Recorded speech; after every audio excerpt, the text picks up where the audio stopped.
Sorry. What's up, everybody? It's Project Titan, and today I'm going to be reacting to Aquaman vs. Namor Death Battle. The link will probably be in the description down below, so let's get right into it. And quite frankly, I think they're going to just pull a fast one when they did Carnage vs. Lucy. I know. They had a lot of proof to prove that Lucy would win, but my boy Carnage should have got that one. Put hashtag Carnage if you guys think he should have won the death battle too. But I digress. So let's hop into the video. You can discover the secrets hidden within your own DNA with a single kit from 23andMe. With more than 125 genetic reports, 23andMe provides numerous insights into your genetic history and health. Yeah, like how the saturated fat and weight report can detail how your genetics affects your body's response to what you've been eating lately. Boring.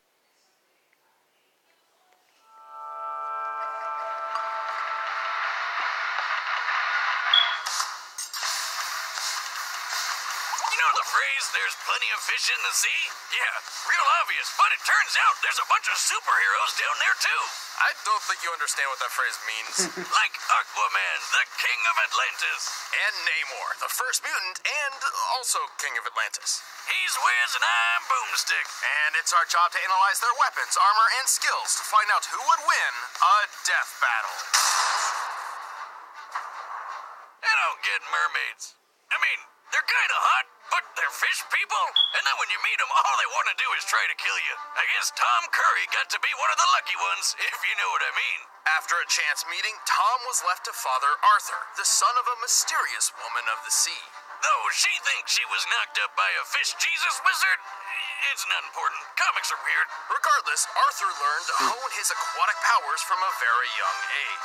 When Arthur was just 2 years old, poor Tom thought he had drowned when he was actually just playing with some fish while breathing underwater. Tom trained Arthur to master his powers until eventually his mother showed up with a heavy dose of truth. Arthur was the rightful king of the underwater city, Atlantis. I wish there were more stories about parents coming back in real life too. And so, Arthur would descend the ocean depths to claim his birthright and maintain the peace between land and sea as the king, the superhero, Aquaman. Not the first one though. Oh, are you one of the people who thinks that Aquaman is lame? Well, think again. He's super strong, super fast, and can chill deep underwater for as long as he wants. And no, he doesn't just talk to fish. He dominates their brains and forces them to bend to his will. Only if he has to. He prefers to telepathically communicate with them, and most sea life respects him enough to come to his aid. Except for piranhas, apparently, which ate off his frickin' hand. I know you're a hardcore badass, but make those fish bow to your kingly kingship, damn it. Not to worry, after a few gaudy hooks and a magic water hand, he got better. Arthur controls sea life by tapping into a worldwide phenomenon called the Clear. Kinda like the Force from Star Wars, but just in the ocean. Through the Clear, creatures he controls increase in strength. Some even become capable of breaking Green Lantern constructs. Also, Arthur's powers are not limited to just aquamarine life. He telepathically communicates with all sorts of animals and can even tap into the human mind. Wait, you're telling me he can mess with my brain too? Oh, get my hat, Wiz, the shiny one. Well, he has difficulty dominating more intelligent life. His octopus friend Topo is one such example of a being he cannot forcibly control. What's so impressive about that little guy? Oh, yeah. Got it. And for humanoids, the most Aquaman can generally do is cause a headache or maybe a seizure. That Really? doesn't make me feel much better. But while Aquaman has plenty of power on his own, he also draws from the mystical might of his most iconic weapon. The legendary Trident of Poseidon! And also the Trident of Neptune. Wait, isn't that the same god? Aren't they the same thing? Well, kind of. They both can control water, summon storms, create force fields, and unleash lightning. That one can teleport. Awesome. Come on, do it. Disney World. You have to be in water. You think beer will work? Maybe? Jocelyn, get the kiddie pool and the keg. I'm going to Disney World. With added flight, hydrokinesis, earth manipulation, and more, Aquaman's trident was a perfect symbol to prove himself a mighty king. Literally, he's strong enough to push around oceanic plates, throw a submarine around with water magic, and lift this giant cruise ship. This ship appears big enough to compare to the world's largest cruise liner, the Symphony of the Seas, which weighs an incredible 228,000 tons. He's fast enough to keep up with Wonder Woman and swim around the whole planet in just an afternoon. Oh, and he even fought the ancient dead king of Atlantis, Atlan. This guy was so strong, he sank Atlantis centuries ago with one blow from his scepter, and Aquaman held back a repeat of the same attack with his bare hands. While there's no official size for DC's Atlantis, it is officially considered a continent. Therefore, it has to have a greater landmass than Greenland, the largest island in the world. This means Atlantis must consist of more than 836,000 square miles. To sink or destroy it, Atlan must have been outputting potential energy averaging more than 155 trillion tons of TNT. Damn, everyone's always making fun of Aquaman, but he's pretty badass. Well, he does have one rather lame weakness. He's essentially fueled by water. If he's away from water for too long, he'll start to dry out, lose his powers, and eventually die. He lives under the sea, he wears yellow, and he's absorbent? Whiz, I figured it out! Oh! No! He's not SpongeBob. Moving on. Well, Aqua King has found some ways to work around the water problem. He can hydrate himself with blood. God damn, that's hardcore. Even with his flaws, Aquaman is always pushing forward to protect his people. He may seem strange and silly, but he truly is a worthy king of Atlantis. Tell the surface dwellers to respect the sovereignty of my seas, or we'll return and finish what we've started. I already see what this guy is gonna be like. We all know this story. Man, A wayward sailor meets a mermaid princess, and they fall in love. Except this time, the fish people got to be wedding crashers and dragged the princess back to her secret home of Atlantis. Her dad was pretty pissed, but he got even more pissed when he found out that Daddy's girl had already been knocked up and popped out a brand new kind of superhero, Namor the Submariner. For Namor of Atlantis is the Prince of the Deep. Unlike those strangely similar aquatic superhero DC would create 2 years later, Namor would grow up among his fellow Atlanteans from the start. As the Prince of the Ocean, he received an impressive royal education, along with a sizable distrust of humankind. Yeah, I'd have a problem with humans too if some of the first people I ever met were Nazis. As the rightful heir to the throne, it was Namor's duty to protect Atlantis. And with his mixed heritage, he had plenty of unique abilities to do so. He's got superhuman strength, speed, and durability. He can store water in his body and shoot it out of his pores like a human sprinkler, which is gross. Far more impressively, he can telepathically communicate with all types of marine life, including other Atlanteans, and can persuade them to follow his commands. Whether it be a squadron of armored sharks or a giant killer whale, the creatures of the sea follow the first mutant's lead. Did you say mutant? Yes, technically Namor is a three-way hybrid of human, Atlantean, and mutant genes.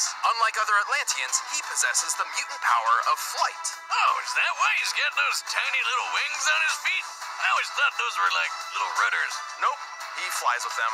Wow, that is dumb. Namor can also mimic the abilities of marine life, sensing lateral lines like fish or absorbing and discharging shocks like an electric eel. And for even more power, he wields his legendary trident. Alright, how many tridents does this guy have? Let me guess, 4? Just one, the Trident of Neptune. But I thought the other guy had a trident of Neptune. Oh! I think I just figured out why Aquaman had 2 different tridents. There you go.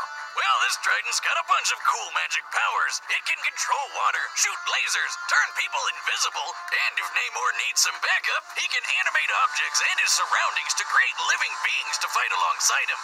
And that's not even the only magic doohickey Namor has. He can use the horn of Proteus to summon sea monsters like Giganto, which is a super whale with arms. Look out, birds with arms, I'm starting a new subreddit. The Giganto is strong enough to withstand the blasts of an atomic bomb, and yet it still pales in comparison to Namor's own strength. No kidding. The Submariner is strong enough to match the savage Incredible Hulk, who's lifted 150 billion tons of rock for over a minute. If that's not good enough for you, how about the time Namor held up a whole frigging island all by himself? He's quick enough to catch the Human Torch, absorb It's and a discharge billion electricity versus- powerful enough to injure Dr. Doom, took on It's a Thor billion Trident to versus hammer, a survived a trillion. mountain falling on him, and even resisted the mind control powers of the Purple Man. See, Boomstick, in the grand scheme of things, little winged feet aren't so bad when you could have been called Purple Man. Alright, Namor is pretty awesome for an elf in a Speedo. Excuse me? This is not a Speedo, Jimmy, okay? These are my panties from Atlantis. Too bad he gets a bit, unstable if he's out of the water for too long. True, Namor's had a strange history of shifting personalities, sometimes even playing the part of villain. Apparently, his bouts...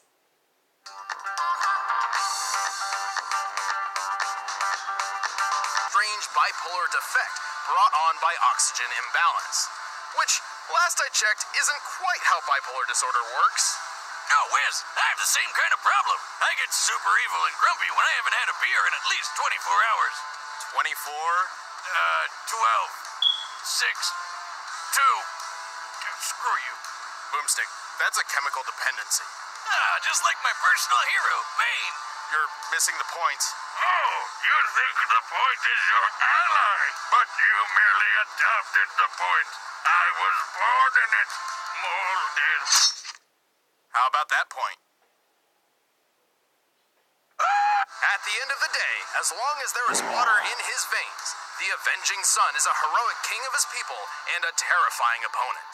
Know that I am Namor, ruler of the kingdom of Atlantis. Your time in the sun is over. All right, the combatants are set, and we've run the data through all possibilities. But first, I wonder if Blue Apron has any fish on the menu this week. By now, you've probably heard of Blue Apron, the leading meal kit I delivery have, service but I in don't the care for U.S. this time. Time for a death battle!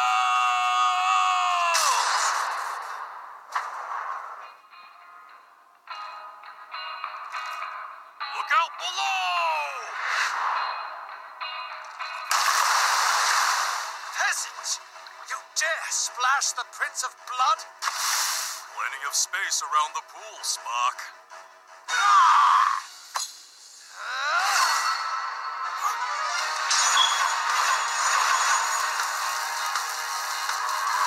You may be a prince, but I am the king of the seven seas.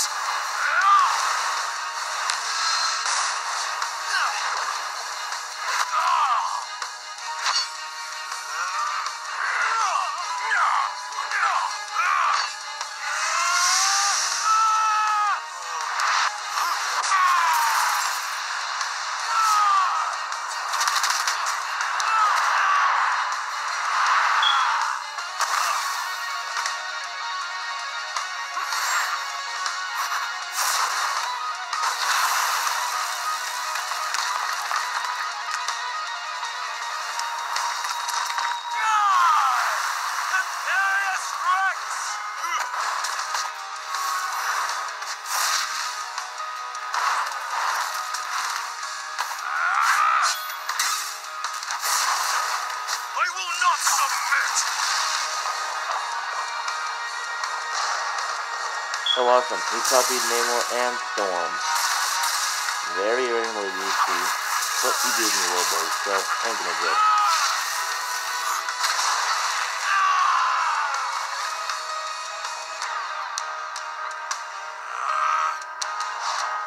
Everyone has their place. That's just how things are. You should understand yours.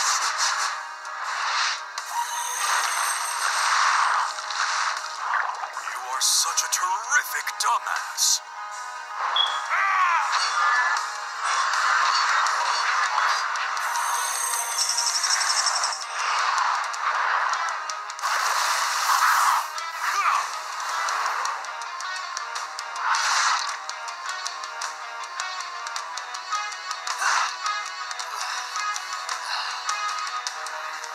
Let's see whose power truly controls the sea, shall we? I dig it.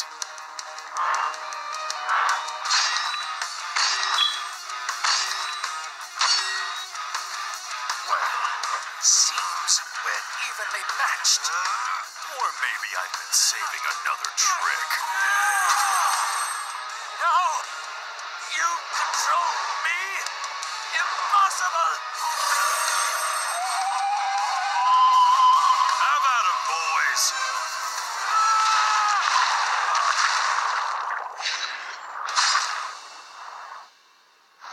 Dinner's on the king tonight.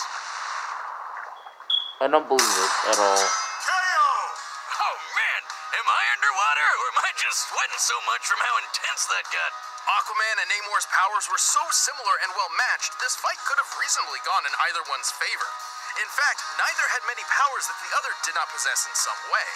Like how Namor had his mutant wing feet, but Aquaman's magic trident could let him fly too. Still, while Namor could certainly have won this in some circumstances, Aquaman had the potential he needed to take the victory more times than not. Namor could match Savage Hulk, who held up 150 billion tons. But remember, Aquaman stopped Atlan's continent-crushing attack, which had a potential energy over 150 trillion tons of TNT. Not exactly a one-to-one comparison, but consider Namor's own similar feat, keeping the island Utopia from falling. We can estimate the island's size and weight using this panel, coming to a little over 178,000 tons. Considering the weight applied as force through the pillar Namor was pushing up, this means the potential energy exerted onto Namor would only be 1,425 tons of TNT. The energy Aquaman stopped was 109 billion times greater. Sure, Namor was fast enough to easily catch up to the Human Torch, who flies over 140 miles per hour on a normal day, and sometimes even thousands of times the speed of sound. But Aquaman has routinely kept pace with Wonder Woman, who has been frequently shown to move thousands of times the speed of light. Yeah, but none of that strength and speed would matter if the Submariner just ordered a bunch of sharks to eat him first, right? Namor could command sea life, sure, but Aquaman could directly dominate their minds and force them to act on his will. And while Namor can telepathically communicate with other Atlanteans, he could not create hemorrhages or seizures like Aquaman could. Though Namor could certainly resist these mental attacks, similar to how he survived the Purple Man, this is still solid evidence that Aquaman's telepathy was more powerful. Oh, and don't forget, Aqua King can make his underwater buddies physically stronger with the clear, while Namor was stuck commanding plain old everyday fish. Overall, while their extremely similar powers were so closely matched, Aquaman had the edge in just enough of them to prove himself the strongest king of the sea. Aquaman could see victory, but at least Namor trident. The winner is Aquaman. Hey, thanks for watching the first episode of Season 6. If you want the battle music for yourself, click the link below. Want a new show to watch? Check out Genlock. It's crazy. It's got mechs, anime, awesomeness, Michael B. Jordan, and somehow I made it into voice character. Click the box.